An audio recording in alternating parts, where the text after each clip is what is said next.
Lundi 1er avril 2019, une rencontre était organisée à la librairie Ombre Blanche à Toulouse avec l'éditrice Anne-Marie Métayer et le romancier chilien Luis Sepúlveda, à l'occasion des 40 ans des éditions Métayer. La discussion était animée par Christian Thorel.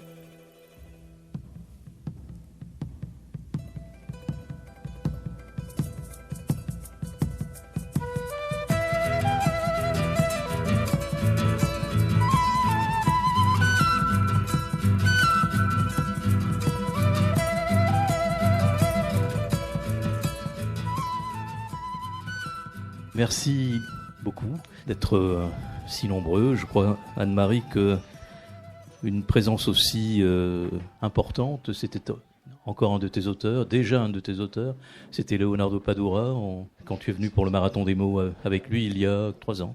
Alors, ce sont des bons. Il faut que je resitue cette rencontre qui est dans le cadre et en marge, puisque le festival est terminé, mon cher Francis.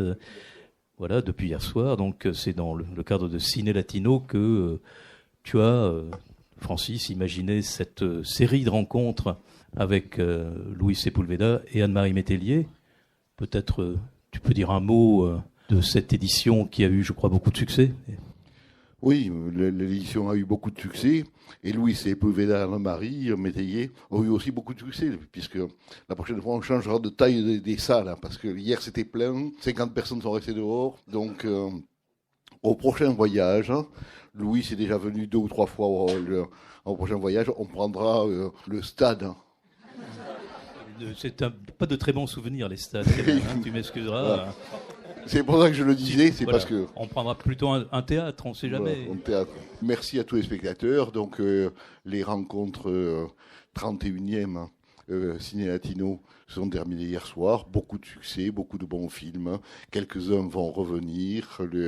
Quelques-uns restent sur les écrans, puisqu'il y a 5 films en distribution qui passent.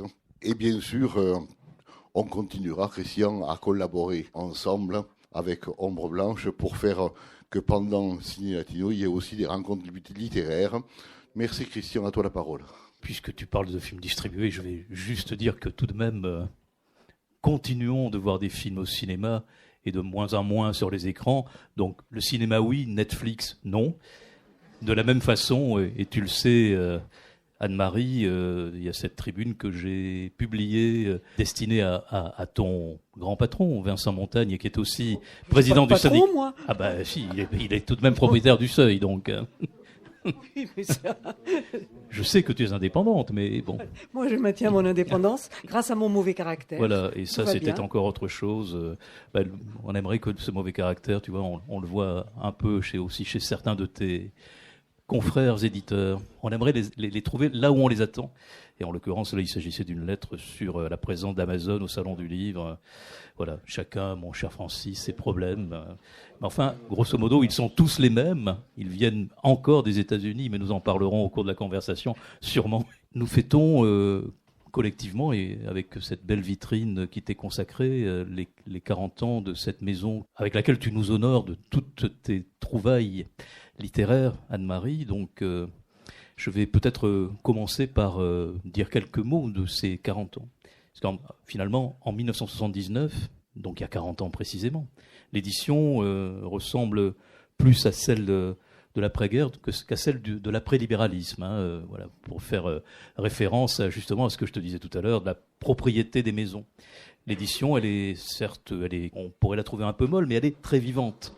L'édition en 79, elle est près de ces grands auteurs issus de la guerre. Ils sont encore nombreux, ces auteurs français, à être vivants. Elle est vivante des mouvements littéraires, artistiques ou intellectuels. C'est le temps des sciences humaines. C'est un temps dans lequel tu as fait tes études. C'est le temps du structuralisme. C'est donc le temps de Michel Foucault, de Jacques Lacan, de Claude Lévi-Strauss. Mais c'est aussi encore, un peu, et pas pour longtemps, celui de Jean-Paul Sartre ou de Louis Althusser. C'est aussi le temps des grandes figures de l'édition. Je ne sais pas comment elles ont pu influencer. Donc c'est le temps de Jérôme Lindon chez Minuit, de Maurice Nadeau, de Jean-Jacques Pauvert, et évidemment aussi de François Maspero. Et puis c'est donc, je disais, c'est aussi le temps un peu de quelques mollesses, et peut-être particulièrement dans l'édition française, c'est le temps de quelques creux, de quelques trous, de quelques manques. Et par exemple en littérature étrangère, Ou peut-être même, quand c'est de la littérature étrangère, c'est peut-être aussi le temps où il manque parfois de la qualité dans les traductions. Et ça, on verra cette question fortement et largement évoquée, notamment par des universitaires qui vont travailler à améliorer, à être plus près du texte original. Voilà. Et puis c'est un temps, 1979, ou un peu avant, un peu après, où vont pousser des vocations d'éditeurs. Alors, bon, c'est le temps où vont être créées les éditions, je ne vais pas toutes les citer parce qu'il y a eu une génération. Il y a eu Phébus, il y a eu Actes Sud, on sait aussi ce que c'est devenu, mais c'est une maison formidable, c'est un groupe. Il y a eu Verdier, il y a eu Le Temps qu'il fait, et puis toi. Donc souvent vers des rivages littéraires d'autres langues, et c'est ce temps, toi, dans lequel tu vas, si j'ose dire, pousser ton galet sur la marelle littéraire. Qu'est-ce qui t'amène là ? Moi, ce qui m'amène là, c'est la rencontre avec Jérôme Lindon. Je travaillais dans le laboratoire de Pierre Bourdieu et il m'a envoyé faire une enquête sur les fonctions de l'éditeur dans le champ intellectuel. Et il m'a dit considérez Jérôme Lindon comme votre informateur indigène. Alors j'ai considéré qu'il était mon informateur indigène, c'est-à-dire que je lui ai posé toutes mes questions et il y a répondu. Mais il y a répondu très longuement et avec une façon de parler de ce qu'était le métier d'éditeur qui m'a absolument fascinée. On voyait que cet homme aimait ce qu'il faisait et qu'il se reconnaissait dans ce qu'il faisait. Donc j'ai fait l'enquête et à la fin, j'ai rendu mon nuage de points et je me suis dit, mais ça, c'est pas la vérité. Ça, c'est pas la vérité. Et la vérité, je vais la chercher, moi, en faisant une maison d'édition. Et comme je suis un peu intrépide, je ne savais rien et j'ai foncé toute seule, sous l'œil bienveillant et moqueur de Lindon, qui m'a systématiquement téléphoné tous les 3 mois pour me demander quand je déposais mon bilan. Il a fait ça pendant 5 ans. Ça me mettait dans des rages. Je vais lui montrer à ce mec. Non, c'était... Et j'ai appris mon métier sur le tas. Et je me suis rendu compte que les gens qui aiment leur métier sont naturellement généreux. Pour la fabrication, c'est le chef de fabrication des éditions Payot qui m'a aidé, qui m'a présenté les imprimeurs, qui m'a dit comment il fallait faire. Les imprimeurs m'ont appris mon métier aussi. Je me rappelle qu'à la photocomposition, il y avait Monsieur Martin qui un jour m'a téléphoné et qui m'a dit « Madame Métellier, vous tenez à votre orthographe ou je peux vous mettre l'orthographe standard ?» Alors là, je me suis dit, il y a un truc là, il faut que tu fasses vraiment, vraiment des efforts. Et j'ai beaucoup amélioré mon niveau orthographique. Je dois dire que j'avais une grosse passoire. Maintenant, j'ai un chinois très fin. Et pour la diffusion, qui est le nerf de l'édition, ça a été la même chose. Je n'ai rencontré dans ces années, en 80, 82, que des gens qui me regardaient avec bienveillance et qui m'aidaient en me disant, quand je m'aventurais dans des voies où ça marchait pas, et c'était merveilleux parce que j'ai eu raison, parce que vraiment, je me reconnaissais dans mon travail, parce que, conformément à ce que j'avais établi dans ma recherche, l'édition est à l'intersection de 2 axes, un axe économique et un axe symbolique et intellectuel. Et qu'il faut se situer dans les différents cadrans que définissent ces 2 axes. Et en plus, c'est un métier où on fabrique quelque chose et on le voit. On voit le résultat de son travail. Le livre est un objet absolument merveilleux parce qu'il est concret, il est beau et il contient toutes les réflexions intellectuelles, il contient la beauté du monde. Rien que ça. J'ai oublié de vous remercier, Alexis. C'est tout de même très important. Ce débat n'existera pas sans vous.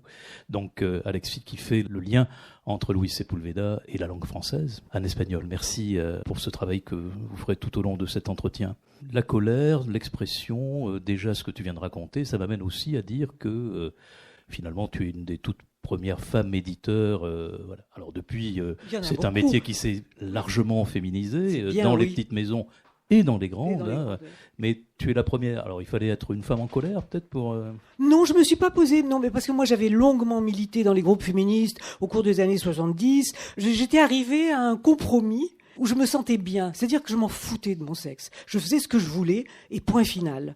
Qu'on vienne pas me taquiner là-dessus. Et je me suis aperçue pourtant, on était deux à faire de l'édition en 79, Régine Deforge et moi. Il y a une anecdote amusante, c'est que le jour où je suis allée chez l'imprimeur, comme je ne savais rien, je me suis dit il faut prendre des gens très compétents. Donc, j'avais choisi l'imprimeur le plus moderne de France. C'était Bussière qui avait les premières Cameron, qui faisait des bouquins à toute vitesse, etc. Alors j'arrive, je ne sais pas conduire.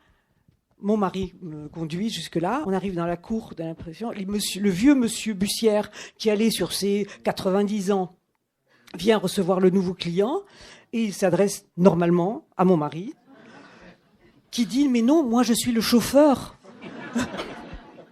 Alors, il me regarde et puis il dit « Mais c'est vous les éditions Métayer ?» J'ai dit « Oui, mais vous êtes une femme ?» J'ai dit « Oui, et fière de l'être !» Alors, il dit « Bon, attendez ». Il a envoyé un grouillot chercher quelqu'un et j'ai vu arriver Madame Bussière, qui était une femme qui avait la soixantaine, elle était habillée avec une robe panthère, elle avait un regard comme ça. Elle me dit « Venez ». Dans le bureau, elle me dit « Qu'est-ce que vous voulez ?» Et ben, je dis les conditions financières que vous faites à tous mes confrères. Elle me dit, mais c'est votre premier livre, vous êtes gonflé. Je lui dis, mais pourquoi vous me feriez d'autres conditions ? Parce que je suis plus fragile ? Non, vous n'allez pas faire ça. On a négocié toutes les deux. Et puis elle m'a dit, bon, ça va. On travaille avec vous, on vous fait les mêmes conditions que tous les autres, mais ne me plantez pas, s'il vous plaît, parce qu'on n'est pas nombreuses. La génération à laquelle tu appartiens, et comme nombre d'entre nous ce soir, mais il y a beaucoup de jeunes, elle baigne dans l'obsession de l'histoire. Elle vit son enfance ou sa jeunesse dans la guerre froide, mais aussi dans la décolonisation progressive de l'Afrique, de l'Asie.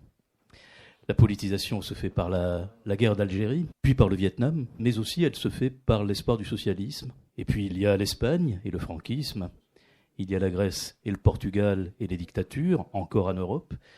Il y a l'URSS et le stalinisme un peu bégayant. Et puis le goulag révélé, bientôt. Et puis il y a 1973 et le Chili. Puis il y a 1974 et le Portugal. Donc des événements de ces années 70 considérables. Comment ce bain et ces événements vont fonder des convictions professionnelles ? Est-ce qu'ils y participent ? Est-ce qu'ils les fondent ? Et cette question, je l'adresserai ensuite à Luis Sepúlveda, qui, lui, est au cœur de l'action et au cœur aussi de la tragédie à Santiago. Et est-ce que, d'une certaine façon, cette question-là qui est vue ici, de ce côté-ci, d'une Europe qui se pose beaucoup de questions, mais qui est relativement protégée et dans la paix, est-ce que cette question à Santiago, elle a une valeur ? Et laquelle ? Bon, moi, j'ai vu arriver les réfugiés chiliens, j'ai vu arriver les Argentins, j'ai vu arriver les exilés brésiliens et j'ai participé à tous les mouvements de solidarité, on a activement travaillé et ça m'a permis de connaître mieux ces sociétés et ces littératures et c'est resté pour moi et en particulier ça m'a permis d'appréhender une façon d'être au monde qui est très particulier chez les latino-américains et une façon d'être à l'autre et j'allais dire une cordialité, c'est pas ça. Une humanité différente de la manière française, qui est quand même beaucoup plus rigide et qui donne moins de tendresse dans les rapports. Et c'est à ce moment-là que l'amitié est devenue pour moi quelque chose de structurant dans ma vie, absolument structurant. Je crois que j'ai décidé que j'allais faire de ma maison, au fur et à mesure que j'ai découvert, d'abord j'ai commencé par faire des sciences humaines. Les sciences humaines ont connu une chute des ventes absolument hallucinante dès les débuts des années 80. Économiquement, ça n'était pas viable.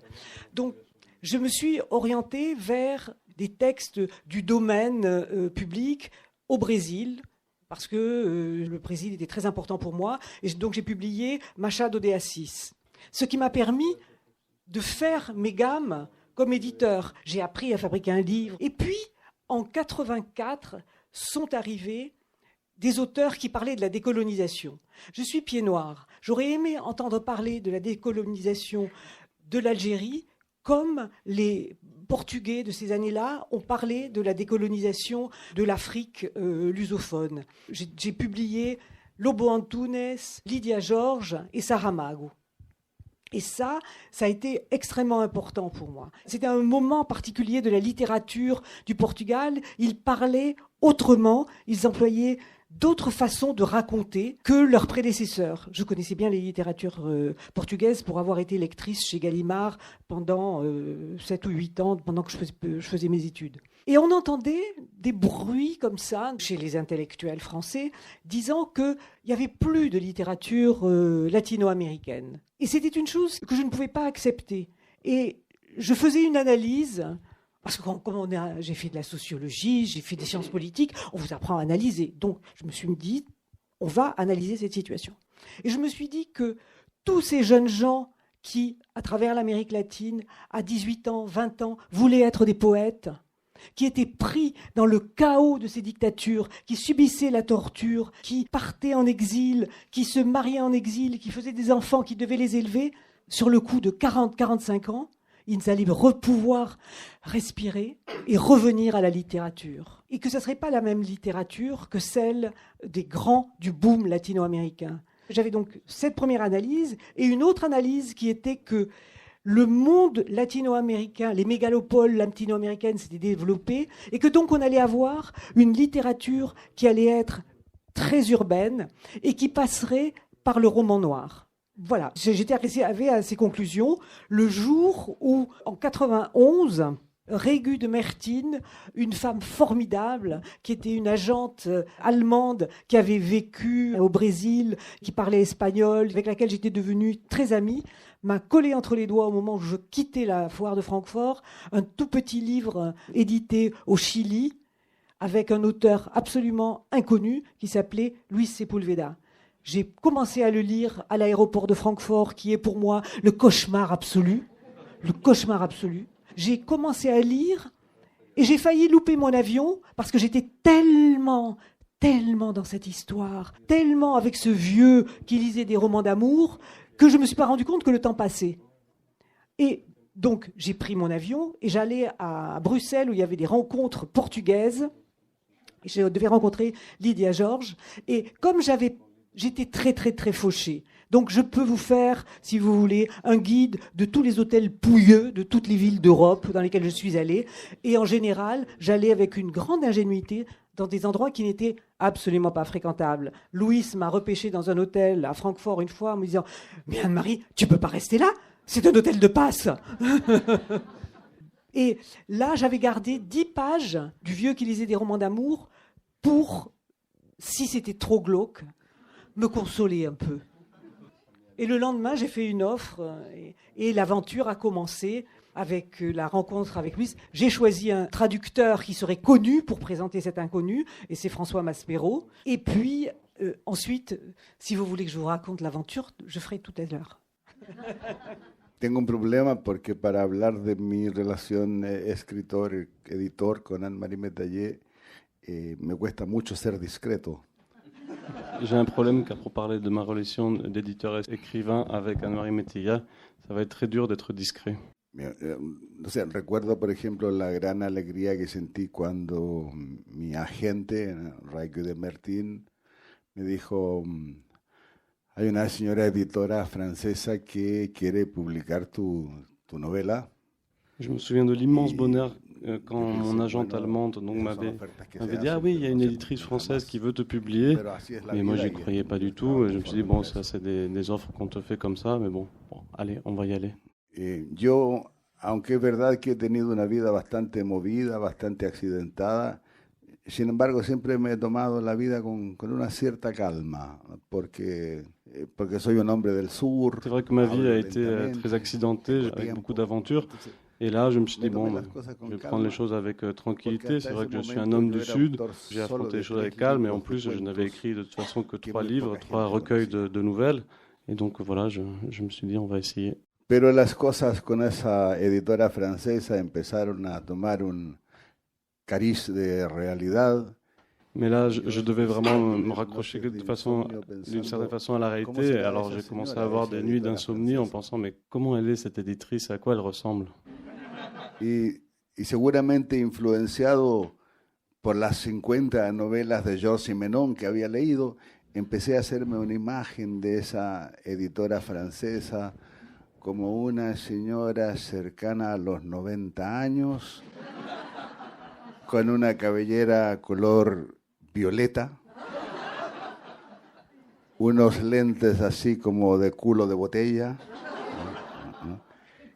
en un despacho lleno de flores, de esas flores que se ponen en los cementerios y que se llaman crisantemos.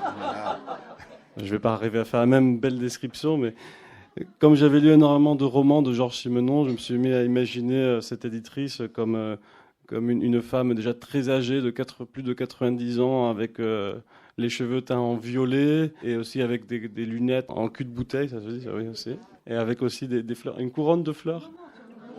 Avec sur le bureau plein de chrysanthèmes. Imaginaba que tenía una amplia oficina seguramente con vista al Arc de Triomphe o a la Torre Eiffel, ¿no? Que cuando yo fuera a visitarla me iba a iniciar en los secretos del champán. Donc cette éditrice avait inévitablement un grand bureau avec une vue évidemment sur l'Arc de Triomphe. Elle allait m'initier à tous les secrets de l'édition. Et je suis sûr, j'étais persuadé qu'elle avait sur son bureau une photo de Hemingway que personne ne connaissait et qu'elle allait me raconter une histoire torride avec Ernest Hemingway. Et finalmente se dio el encuentro y el encuentro no fue en esa oficina ideal. El encuentro fue en la gare de Montparnasse. Yo no sé por qué ella nunca me lo ha dicho, si al verme sufrió una gran decepción. Donc cette rencontre n'a jamais eu lieu dans ce bureau idéal, mais sur un quai de la gare Montparnasse. Et elle m'a jamais dit si elle avait été déçue par cette rencontre avec cet homme qui avait une immense aura d'aventurier. Je ne sais pas comment elle m'imaginait. Et moi, je suis arrivé, j'étais malade, j'étais sur deux béquilles. En una historia conté que seguramente Anne-Marie esperaba encontrar a Indiana Jones, ¿no? y llegaba alguien muy diferente a Indiana Jones. Pero yo tuve una agradable sorpresa. Donc je sais pas si elle était déçue de ne pas voir un Indiana Jones quand je suis arrivé. Je n'étais pas Indiana Jones, mais en revanche, moi, j'ai eu la chance de ne pas apercevoir cette femme de plus de 90 ans, mais une femme immensément belle, qui en plus m'attendait vêtue avec une veste en cuir. Vous savez, ces vestes qui sont fabriquées pour résister aux matraques des CRS. Bueno, empezó una larga amistad. Y lo que más me gustó de ese primer encuentro fue que me habló de littérature. Que no me dijo, tu novela es buena porque es... Et c'est à partir de là qu'est née une longue amitié. Ce qui m'a véritablement plu chez elle, en fait, elle m'a parlé de littérature. Elle ne m'a pas dit « Ah oui, j'aime bien ton roman parce que c'est un genre indigéniste, ou alors c'est un genre naturaliste, ou c'est un bon roman policier. » Mais non, ce qui m'a plu, c'est qu'elle m'a parlé de littérature. Elle m'a dit « C'est vraiment de la belle littérature. » Y a partir de ese momento, bueno, es una relación de muchos años y de muchos libros.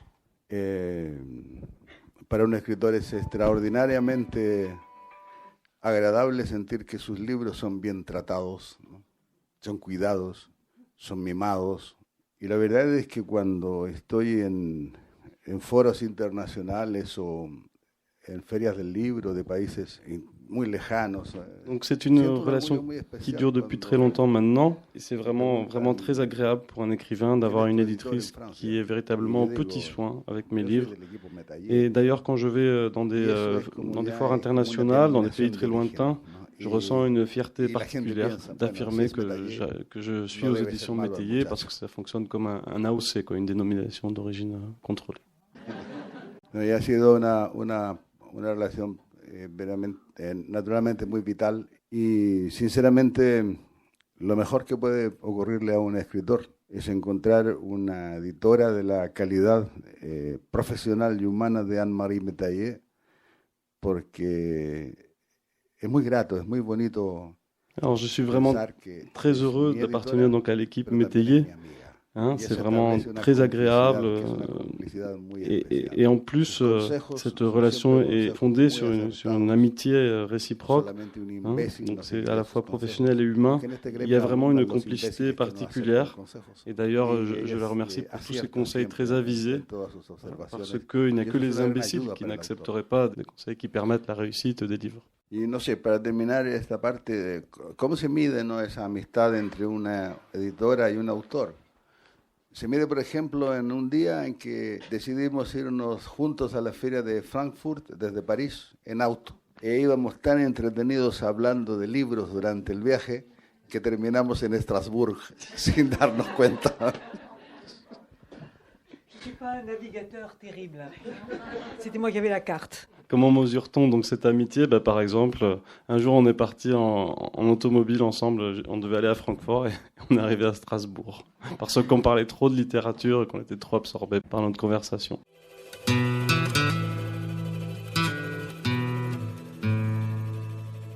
L'éditrice Anne-Marie Métayer et le romancier Luis Sepúlveda en discussion avec Christian Thorel le 1er avril dernier à la librairie Ombre Blanche.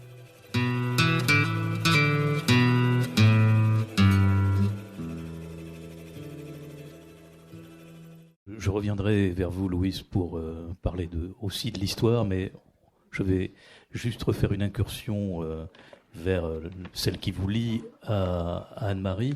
D'abord, peut-être en donnant un ou deux souvenirs plus personnels, puisqu'en fait, je crois qu'on a fait une de tes toutes premières vitrines, si ce n'est peut-être la première, puisqu'il faut quand même dire que tu as des racines toulousaines. C'était voilà. Dupré, ma première... C'était Dupré. C'était Dupré. Ah, autrement dit. Oui, il m'avait tellement engueulé là, quand je lui avais apporté le livre. Mon premier livre, c'est un livre qui a été écrit en 1556 et c'était un best-seller. C'est Hans Staden, nu, féroce et anthropophage. C'est l'histoire d'un homme qui passe 9 mois à négocier de ne pas être mangé par une tribu anthropophage dans la baie de Rio. Et très contente, je vais voir Dupré, qui était le libraire. Il le prend, il le pose sur la table, il dit « Encore du papier blanc sali ». Oh, j'ai fait bonne figure parce que je sais me contrôler, mais je suis repartie en me disant, je pleurais de rage. Et quand je suis arrivée à la maison, il a appelé, et il m'a dit, je vous présente mes excuses, je suis un crétin, je vous fais une vitrine. C'est un beau livre. Voilà, et tu es venu à Toulouse avec effectivement Nu, féroce, anthropophage, avec Orisha. Oui, Orisha, pardon. Orisha, oui. Orisha, qui était un... De Pierre Verger. Voilà, qui était aussi un beau livre avec des photos. Oui. Et puis tu es venu avec quelques éléments de vitrine que tu avais ramenés du Brésil, des plumes, des lances, un arc, voilà. Et on a fait tout ça. Bon, voilà, ça c'est le premier souvenir.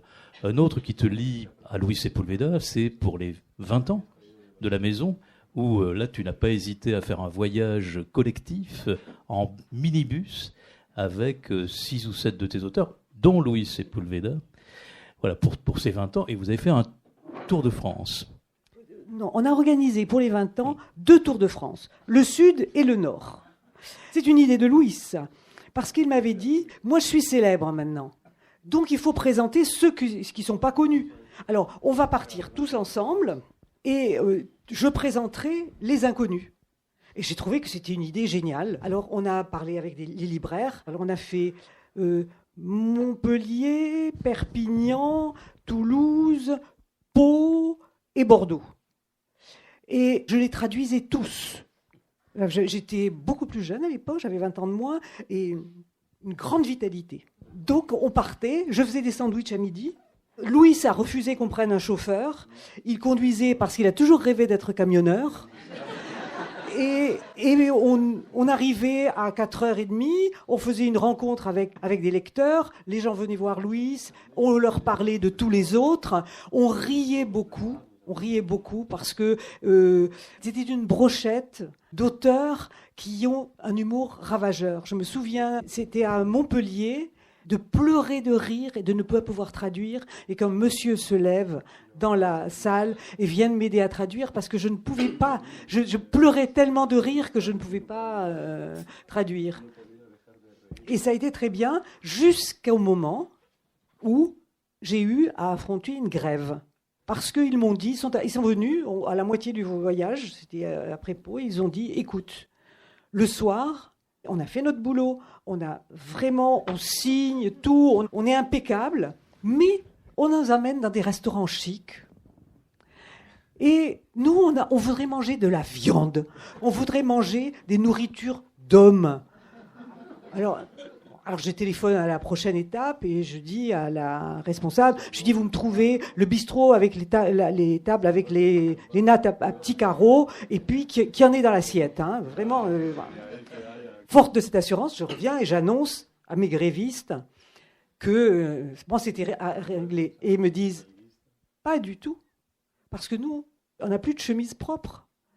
On ne peut pas laver, ça ne va pas sécher.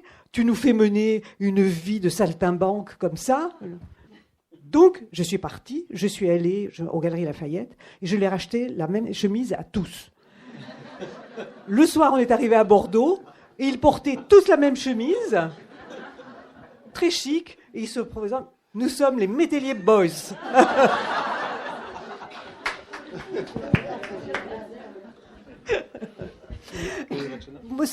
Ceci me permet de vous dire que j'ai décidé de construire un catalogue. C'est-à-dire de construire un catalogue avec des livres qui ont des orientations humaines et politiques qui sont importantes pour moi.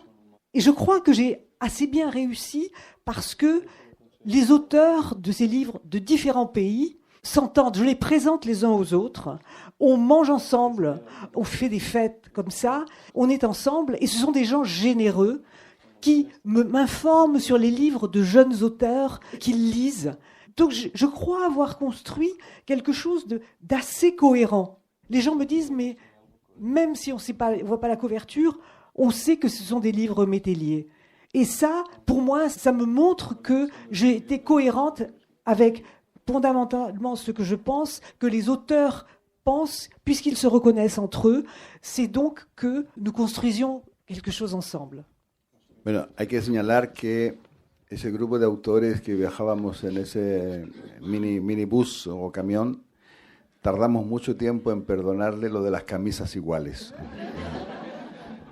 Tout ce groupe d'amis, d'écrivains, on a mis du temps, véritablement mis du temps à lui pardonner cette histoire avec toutes les chemises identiques. No, porque éramos una extraña delegación, no sé, podíamos ser un equipo de cualquier cosa, ¿no? Eran unas camisas de color celeste además, era un color muy extraño. Parce qu'en effet, on ressemblait vraiment à une délégation étrange, on était quelque chose entre des gardes de sécurité et des puériculteurs, quoi. On était vraiment quelque chose de très étrange. Y ese viaje en ese minibús marcó un hito, además, dejó una huella porque antes de llegar a las ciudades que tocamos en esa gira, avisábamos y desafiábamos a los campeones locales de dominó a competir con nosotros, ¿no? Bueno, y de eso nació algo muy, muy bello, y es que esos autores que estábamos ahí, nos comprometimos a algo. C'était vraiment un moment important, au-delà de ces moments rigolos, parce que c'est vraiment... Bon, je vous raconte une autre anecdote aussi, c'est qu'à chaque fois qu'on arrivait à un autre village, un nouveau village, on lançait un défi au club de domino local, donc on s'attendait à ce que les personnes relèvent ce défi. Mais ce qui était important, c'est qu'on était vraiment engagés, on a vraiment ressenti le fait qu'on voulait s'engager à faire quelque chose, et qu'on était des camarades, d'écrivains de différents pays, mais au-delà de ces détestables frontières nationales, on voulait franchir le pas et aider nos camarades, on voulait franchir l'océan, mais non pas par générosité, c'était par solidarité, envers les personnes qui avaient aussi le droit d'être diffusées autre part. Bueno, de ese viaje, gracias a la organización de Métellier, de Anne-Marie, nacieron muchas cosas que son inolvidables y que son ya parte de la historia de la literatura latinoamericana. Incluso existieron algunas confusiones adorables que aún permanecen en el recuerdo de mucha gente. Por ejemplo, cuando llegamos a Bordeaux, la organización del encuentro había organizado un tema Y el tema era muy interesante, muy inspirado en un gran escritor brasileiro, Guimarães Rosa. El tema era narración y Ce resistencia. voyage a donné naissance Y évidemment à llegamos, beaucoup de choses importantes dans la littérature latino-américaine, hablamos mais con los également à organizadores certaines y confusions. dijimos, Par exemple, parece un jour que on hay est que arrivé haber à un Bordeaux et error l'organisation grande, avait un porque thème. ese no es Ce el thème était tema inspiré para de el cual l'écrivain fuimos brésilien convocados. Guimarães Rosa. Dice, Hein, no, c'était ¿cómo que récit no? et No, no, résistance. todos Et tenemos quand on est las arrivé, nous, on a dit, cartas. ah bah non, c'est une erreur, c'était pas le Convocados thème para qu'on nous hablar a donné de dans natación notre petite fiche. Nous, on y avait dit, resistencia. c'est pas narration et résistance, c'est natation et Se résistance. generó una confusión que Finalement, en sirvió plus, ce incluso thème para a muchos donné lieu à relatos. certains récits. Alors, puisque vous me tendez la perche, Louis, je vais vous mettre un thème entre les mains, et c'est le titre de votre dernier livre publié en 1992. Un membre on va dire de la grande entreprise libérale reaganienne, Francis Fukuyama, a publié un livre qui s'appelle La fin de l'histoire. Après la chute des murs, ce livre voulait probablement ouvrir une éternité pour le modèle néolibéral américain et nous installer tous dans un présent incessant. Vous avez donc, vous, intitulé aussi votre livre La fin de l'histoire. J'imagine bien que ça ne peut pas ne pas avoir de rapport. Y aurait-il là un goût de la vengeance? No, no hay ninguna coincidencia con la afirmación y el libro de Fukuyama sosteniendo el fin de la historia.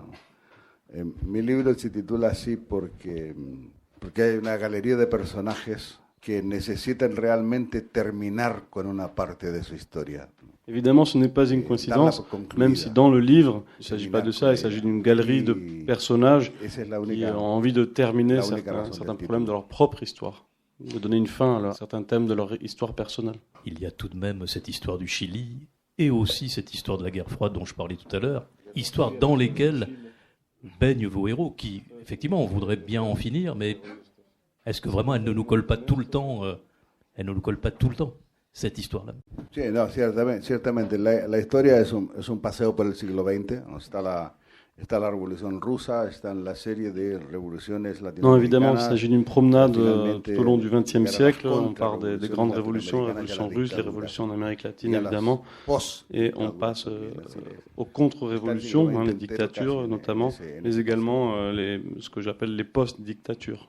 Y hay los personajes participantes, son muchos de los personajes participantes en esta novela, son algunos que necesitan dramáticamente terminar con esa historia detenida, que los dejó detenidos. Effectivement, hay algunos ces personnages ressentent vraiment un besoin dramatique, le besoin dramatique d'en finir avec ces histoires. Et parfois, ils ont vraiment été collés, ils ont été projetés, par exemple, et un des personnages, l'histoire de la chute du mur de Berlin, l'a projeté dans des sortes de limbes dont il ne peut pas sortir. Y a mí me interesaba particularmente, además del personaje central, que es una especie de personaje amigo porque tiene mucho de mí, me interesaba no contar también la historia de esos mujeres y hombres que lo acompañan en esta.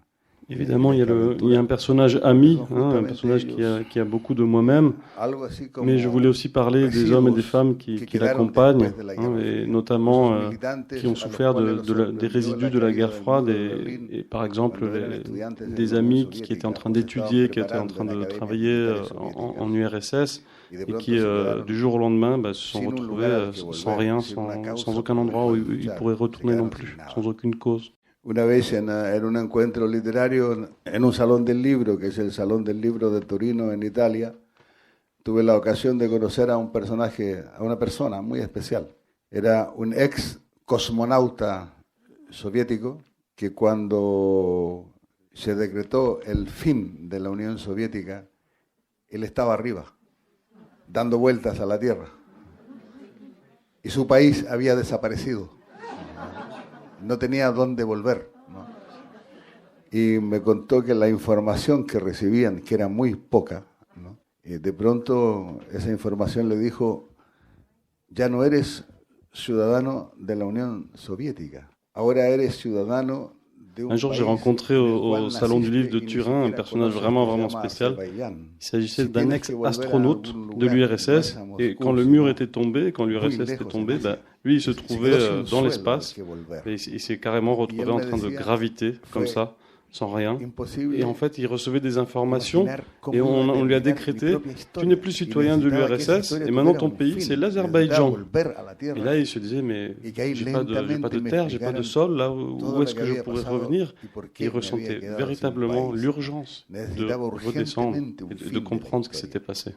Y bueno, el fin de la historia, el título de esta novela es una referencia justamente a esa clase de personas o de personajes literarios que se quedaron realmente en una especie de limbo y sienten la necesidad urgente. Effectivement, donc ce livre parle de ce type de personnages qui sont restés dans ces limbes, dans cet entre-deux, et qui ont véritablement besoin de clore ce chapitre pour pouvoir passer à autre chose. Et évidemment, ça n'a rien à voir avec la fin du monde de Fukuyama. Il n'y a pas d'histoire sans territoire. Vous venez de parler de l'Azerbaïdjan, mais il n'y a pas non plus donc d'histoire sans géographie, sans cette planète aujourd'hui affectée, malade. Et évidemment, une autre des obsessions que l'on trouve dans vos livres, c'est cette question aujourd'hui de l'écologie en général, et en tout cas des ressources, de l'environnement, de la planète, des animaux, de la terre. Votre Juan Belmonte, il a décidé, lui, de résider pour justement peut-être en finir avec cette histoire, ne serait-ce que provisoirement, puisque c'est le sujet du livre, voilà, vers le sud, vers des terres plus acceptables. Et cette obsession qui est la vôtre, et qui est la vôtre est très partagée aujourd'hui, qui est celle de l'avenir de cette planète. Est-ce que c'est une chose que vous sentez partagée par d'autres écrivains de l'Amérique latine?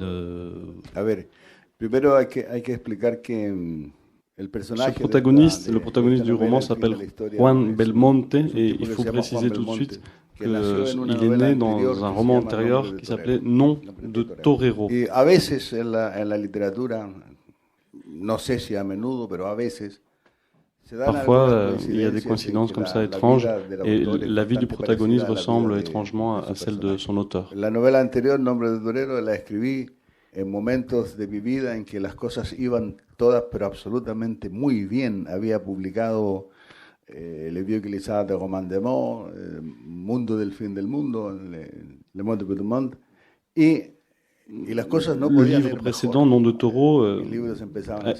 Torero, a été publié alors que tout allait très bien, merveilleusement bien dans ma vie. Mes livres étaient traduits, j'avais de plus en plus des milliers de lecteurs.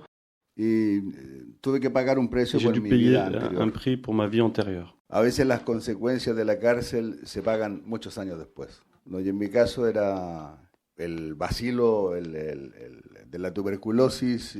Parfois on vit les conséquences de l'emprisonnement bien des années après. Et moi, j'étais encore infecté de la tuberculose dans la colonne vertébrale, et j'ai perdu l'usage de mes jambes. Pero estaba escribiendo una novela con un personaje que se llamaba Belmonte. Le pregunté a mi médico si la enfermedad era grave y me dijo, sí. Le insistí, voy a morir, y me dijo, sí. Donc je suis allé voir le médecin, je lui ai demandé, docteur, c'est grave? Oui. Mais ça veut dire, c'est très grave? Oui.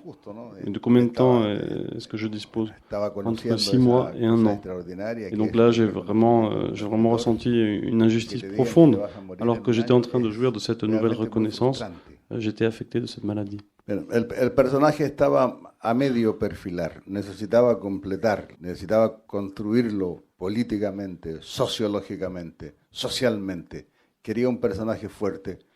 Y claro, y sentí que no tenía tiempo. Ce personnage était à moitié construit. Et il fallait que je lui rajoute tout son background politique, le rendre vraiment crédible au niveau de son engagement social. Et donc j'ai décidé, finalement, ça n'est pas en urgence, d'y mettre ma propre biographie. Et ce personnage est devenu maître de mon passé. Et finalement, c'est ce qui l'a rendu convaincant, vraisemblable. Ese personaje y yo teníamos la misma edad, nacimos el mismo año, y cuando la novela fue publicada, bueno, simplemente el personaje lo dejé, está en la novela. Y alguna vez sentí, bueno, me pregunté, ¿cómo irá envejeciendo Belmonte? Igual que yo. tendrá las mismas decepciones que yo tengo, tendrá las mismas dudas. Donc ce personnage qui était né la même année que moi, Belmonte, je me demandais mais comment est-ce qu'il allait être en vieillissant? Est-ce qu'il allait partager les mêmes doutes que moi? Est-ce qu'il allait partager les mêmes problèmes que moi? Finalement, je l'ai laissé de côté jusqu'à ce qu'en 2005, j'ai retravaillé à ce personnage. El año 2005, un día del verano de Chile, de la ciudad de Santiago, que es un verano terriblement caluroso, muy tórrido. Los habitantes de la ciudad se vieron sorprendidos. En 2005, j'étais au Chili et c'était l'été, il faisait véritablement très chaud. Et là, tout à coup, apparaît dans la rue une délégation de Cosaques, des personnes qui étaient habillées véritablement en Cosaques et qui étaient dans la rue et qui allaient vers le palais présidentiel. Et là, j'imagine que les Chiliens ont dit ils font partie d'un grand cirque russe. Pero no eran cosacos del circo ruso, eran cosacos de verdad. Y se dirigían a entrevistarse. C'était véritablement des Cosaques et ils se dirigeaient vers le palais présidentiel pour parler avec la personne qui était présidente à l'époque, Michelle Bachelet, et ils allaient demander la libération d'un criminel qui était condamné à des milliers d'années de prison. Il s'agissait d'un colonel qui s'appelait Miguel Krasnov. Y el argumento de los cosacos era que este Krasnov era hijo de un gran atamán de los cosacos y nieto del más grande de los atamanes cosacos, y que era el último gran atamán de los cosacos. Donc, argument, c'était que cette personne était le fils d'un grand chef cosaque, le petit-fils, l'héritier de cette grande famille de chefs cosaques qui venait du fleuve Don. Et la présidente leur répond, non, ici au Chili, les choses ne fonctionnent pas comme ça. Ahí terminaba la historia real. Esos cosacos volvieron a Rusia sin su jefe. Pero a mí me interesó la noticia, me inquietó mucho. Y cuando algo me inquieta, o cuando algo me atrae poderosamente mi atención. Dans la vraie vie, ces Cosaques sont revenus comme ça et ils n'ont pas réussi à avoir leur revendication. Et là, c'est quelque chose quand quelque chose m'inquiète, moi, en tant qu'écrivain, et je commence à réfléchir, il y a une petite porte qui s'ouvre et elle m'amène vers un pays, vers un autre pays, un pays auquel seuls ont accès finalement les écrivains.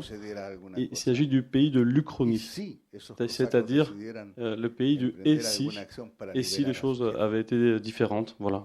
Y bueno, y la respuesta que me vino fue, sí, en teoría, en la imaginación, pueden hacer algo. ¿Y quién sería la fuerza opositora, la persona que impidiera que liberen al jefe de los cosacos o lo que quieran hacer con él? Donc, et si ces Cosaques avaient mené une action pour libérer leur chef, donc qui pourrait résister, qui pourrait s'opposer à eux? Et c'est là que dans un petit trou de ma mémoire, ce personnage, Juan Belmonte, m'a dit attention, je suis là, tu peux faire appel à moi. Y hablé de esto mucho sobre todo con mi esposa, diciéndole, ¿qué piensas tú? Ese tipo Belmonte, que es tan parecido a mí, estará haciendo lo mismo que hago yo en este momento. Je lui ai demandé, mais comment serait ce Juan Belmonte? Tu crois qu'il me ressemblerait? Est-ce qu'il ferait les mêmes choses que nous? À ce moment-là, on était en train d'acheter une maison en Patagonie. Empecé a tirar las primeras líneas de la novela, más o menos a prever la historia como iba, pero no sabía dónde encontrar a mi personaje, ¿no? Y yo tengo un problema que j'ai commencé à avoir le brouillon de ce qu'allait être mon livre, j'étais en train de tracer le plan. Le problème, c'est que mon écriture est très visuelle. Moi, je vois ce que j'écris. En ce sens, je suis d'une certaine façon fils du cinéma. Y me costaba encontrar a Belmonte para poder convocarlo a que participara en esta historia. Pensé, tal vez alguna vez tuvo una idea parecida a la mía. Alguna vez se me ocurrió que no sería mal vivir cerca de la frontera entre Suecia y Finlandia, porque me gusta el frío. Et donc je me suis demandé, mais où est-ce qu'irait Juan Belmonte? Et je me disais, peut-être un endroit entre la Suède et la Finlande, oui, ce serait peut-être bien. Ou alors vraiment une île très lointaine où il ne fait vraiment pas chaud. Mais là, il y a quelque chose qui clochait, j'arrivais pas vraiment à le retrouver, ce personnage, j'arrivais pas à le visualiser. Là, je me suis dit, non, en fait il est en Patagonie. Et quand je me suis rendu compte de ça, c'était vraiment un danger. Je me suis dit, c'est un danger pour le roman. Voilà, hasta que un día, haciendo un paseo por el extremo sur de una isla en la Patagonia, el extremo sur de la isla de Chiloé, Un jour, donc, on était parti, on était dans une excursion à l'extrême sud de l'île de Chiloé. Et là, on était sur le bateau et de loin, on observe sur le rivage, il y avait une petite cabane, alors que toute cette partie est totalement inhabitée. Et il y avait vraiment, on ne voyait vraiment que cette cabane. Et pourtant, il y avait le feu dans la cheminée et se dégageait de cette cabane une lumière très particulière, une lumière qui représentait la solitude. Et je me suis dit, ah, tiens, c'est là où il se cache, Juan Belmonte. Y ahí fue simplemente hablar con él y decirle, los dos hemos pasado de los 60 años, camarada, yo me siento bien, ¿cómo te sientes tú? Y me dijo, bien. Et là, je me suis rapproché de lui, je l'ai vu, je me dis, ah, mais t'as aussi plus de 60 ans. Et comment tu te sens? Bien. Vraiment bien? Ouais, très très bien, je suis très bien. Ah, et ton pistolet, ton vieux pistolet Makarov? Ouais, je l'ai toujours ici. Et tu veux commencer, on va aller se bagarrer? Ouais. Et c'est de là que vraiment je me suis dit, hop, le livre est parti. Entonces, ni Belmonte ni yo estábamos ocultos en esa parte del fin del mundo por ningún motivo, no huyendo de la realidad, sino tal vez reuniendo fuerzas, ¿no? Para poder enfrentarnos a la realidad, digamos, con fuerzas renovadas, ¿no? Es imposible huir de la realidad, por muy terrible que sea, ¿no? Mais si on habitait là-bas, dans les confins du monde, ce n'était pas en raison d'une fuite, on n'était pas en train de fuir, mais on allait là-bas pour regagner des forces, pour ensuite affronter la réalité. On ne peut pas véritablement fuir de la réalité, on ne peut pas partir au loin, elle est toujours là, elle nous rattrapera. On ne peut pas dire non, je ne participe pas, on ne peut pas dire je me rends. Non, ce que je ressens, c'est vraiment une manifestation d'indignation.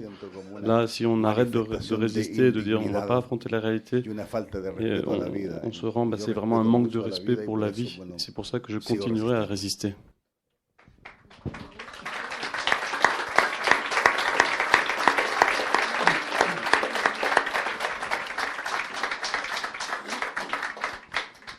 Avant de vous laisser la parole, je vais quand même poser cette dernière question à Anne-Marie, qui est en fait celle que je viens de poser à Luis Sepúlveda sur, on va dire, aujourd'hui, quelles sont les choses les plus évoquées dans le roman latino-américain. Luis Sepúlveda disait, je suis intéressé par l'Uchronie, il faut savoir que même à l'université, on commence à faire des travaux sur « et si ça s'était passé autrement ?» voilà, même chez les universitaires.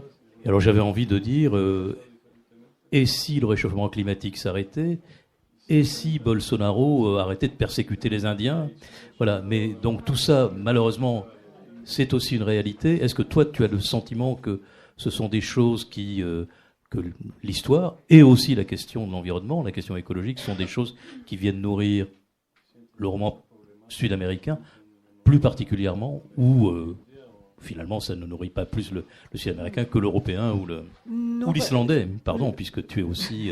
Oui, c'est... comment dire, la réaction la plus rapide à ce qui se passe actuellement, on la voit vraiment dans le roman noir. Ça, les auteurs de romans noirs le font très vite. Par contre, pour les auteurs qui restent dans la littérature classique, il faudra attendre encore un peu, parce que je crois qu'il y a un temps d'élaboration plus long pour les auteurs qui ne sont pas tellement dans la littérature narrative. Je publie des auteurs qui nous racontent le monde. C'est ça qui m'intéresse. Quelles que soient les langues, quelles que soient les origines, je veux montrer la diversité des imaginaires et des façons d'aborder les problèmes. Je veux ouvrir mon catalogue aux Allemands, mais ils sont un peu particuliers, mes Allemands. C'est parce qu'ils ont été soit élevés à l'Est, passés à l'Ouest. J'aime bien les gens, les littératures qui sont dans l'inconfort, ou alors qui sont émigrés. Nous publions Sherko Fata, qui est un émigré kurde qui vit en Allemagne. Cet automne, on va publier un livre absolument extraordinaire d'un auteur qui s'appelle Bakhtiar Ali, qui est un Kurde, qui n'a jamais été traduit en France. C'est étonnant, étonnant. Vous avez toute l'histoire du Moyen-Orient moderne qui est là, avec une écriture incroyablement littéraire. Et je veux publier des Islandais, par exemple, avec des gens comme le jeune Eiríkur Nordahl, Ilska, le mal. Si vous vous interrogez sur ce que nous sommes en train de vivre avec les populismes, vous devez le regarder. Il est extraordinaire. Et on en discutait avec Luis, qui vient de le lire dans la traduction espagnole. Ce garçon qui a 40 ans nous dit des choses que jamais personne nous avait dit. L'analyse du populisme qu'il fait est incroyable. Donc les auteurs réagissent, la littérature réagit, et peut-être les jeunes réagissent plus vite, si je prends l'exemple de Nordal. Parce qu'il y a aussi des tendances, par exemple sur l'Amérique latine, à avoir des jeunes auteurs qui sont, comme en France, obsédés par leurs problèmes de couple et par les problèmes avec la paternité. Moi, je dois vous dire que ça m'ennuie, ça. Je ne publie pas ce genre de livre. Je trouve que le monde est trop grand pour s'intéresser à ce qui est votre quotidien. Ça me casse les pieds. Je publie des Italiens qui nous racontent comment marche la corruption en Italie, comment a été la lutte anti-mafia. Et je dois dire, parmi les latino-américains, j'ai publié un livre qui s'appelle « La double vie de Jésus » de Enrique Serna, qui est le livre le plus extraordinaire sur la corruption que l'on ait écrit. Je dois avouer que l'autre jour, j'étais devant ma bibliothèque et je me suis dit, mais qu'est-ce que tu as fait ? Tu as fait une encyclopédie du monde occidental de la corruption. Dans toutes les collections, vous pouvez trouver les modes de corruption qui existent dans le pays, je vous parle.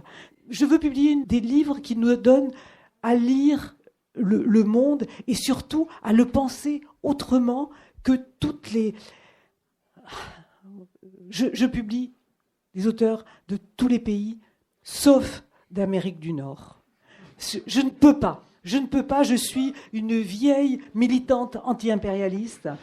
Et là, je pense que nous sommes dans un phénomène de domination culturelle qui m'est insupportable. Il y a eu, l'année dernière, 6900 romans publiés venant des États-Unis, venant de la langue espagnole, 150. Je ne vous parle pas du portugais. Parce que là, vraiment, on en est à 40 ou 50. Et j'essaie de construire un catalogue qui montre autre chose que ce que nous montre la télévision, que ce que nous montrent les séries. J'adore les séries, mais je ne prête pas les nord-américaines. Bon, tu vois qu'on a fini par dire un peu de mal de l'Amérique du Nord. Alors...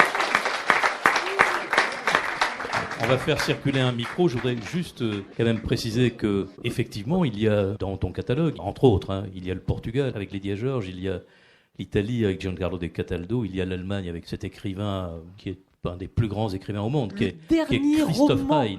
Le dernier roman de Christoph Hein. C'est un roman d'une énergie vitale. C'est l'histoire d'un jeune homme dont toute la vie sera empêchée par l'ombre du père qui a été un criminel de guerre. Et en plus, il est dans l'Allemagne de l'Est. C'est-à-dire que le Parti communiste va récupérer cette infamie. Il n'a jamais connu son père. Son père est mort avant qu'il naisse. Ce livre est formidable, formidable. Une partie se passe à Marseille, mais c'est la jeunesse et la vitalité qui s'expriment dans ce livre.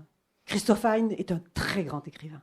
Alors pour ça, il faut, pour entretenir, pardonne-moi, mais pour entretenir autant d'universalité, parce que tout n'a pas du succès, il faut des miracles. Tu as eu la chance d'avoir au moins 2 miracles. Le miracle Indridason islandais, qui te permet d'assurer un certain train, et le miracle Luis Sepulveda, parce que tout de même, c'est un miracle. L'homme, le vieux qui lisait des romans d'amour. Mais vous savez, les méthodes de gestion actuellement que veulent appliquer les grands groupes, c'est que chaque livre doit être rentable. C'est une connerie. Parce qu'on a dans la tradition française la péréquation. C'est-à-dire que ceux qui vendent bien financent la publication des inconnus et de ceux qui se vendent, qui sont plus difficiles à vendre. Moi, j'ai eu de la chance dans mes 40 ans parce que j'ai eu des miracles. D'abord, on a eu le miracle Luis Sepulveda. C'était formidable. J'étais endettée jusque par-dessus la tête. Le vieux m'a permis de payer toutes mes dettes. C'était magnifique. J'étais heureuse. Ensuite, les livres de Luis se vendent vraiment, vraiment bien. Et Luis finance de jeunes auteurs. C'est pour ça qu'il est le chauffeur du minibus. Alors. Voilà. Ensuite, il y a eu Bernard Giraudot. Plus personne ne pense à Bernard Giraudot parce qu'il est mort en 2010, mais c'est un fantastique écrivain. C'est magnifique sa façon de raconter les histoires. Et avec lui aussi, on a pu financer des jeunes. Et avec Arnaldur Indridason, l'histoire recommence. Ça nous permet de tenir et de montrer cette diversité des voix qui existent dans la littérature. Mais si tous les livres doivent être rentables, c'est pas possible. C'est pas possible. Alors, s'il n'y a pas de questions, nous allons terminer sur le miracle. En attendant, le prochain miracle de Luis Sepúlveda, donc votre prochain livre. Sí, será con mucho gusto. El próximo libro, naturalmente de Métayer, es un libro que se llama... Mon prochain livre s'appellera donc Histoire d'une baleine blanche. Es un libro que quiero mucho porque fue... J'adore ce livre, je me suis confronté vraiment à un processus d'écriture très difficile. Porque el libro nace de una pregunta que siempre me hice. Donc, le roman naît d'une idée précise, et j'ai tout et voir voilà, comment est-ce qu'elle perçoit le jour, par exemple, ou la nuit. Y fue muy difícil la escritura porque luego de naturalmente de hacer acopio de todo mi conocimiento, algo sé de las ballenas. Évidemment, j'avais quelques connaissances sur les baleines et j'ai fait quelques recherches, mais bon, finalement, j'ai eu la sensation d'arriver vraiment au bout de ce que je pouvais dire et que c'était pas encore ça, quoi. Y hasta que finalmente descubrí de que la única manera como la historia me funcionaba era haciendo que... Donc la seule forme que j'ai trouvée pour raconter cette histoire, c'est de donner la parole à la baleine. C'est elle qui est devenue la narratrice et j'ai dû donc inventer une sorte de grammaire balénienne. Et bueno, es una historia que sentimentalmente donc je ressens vraiment un attachement très profond à ce roman. J'espère que les lecteurs et lectrices français donc, ressentiront les mêmes émotions pour ce livre. Merci. Ah, ça sort en octobre, voilà.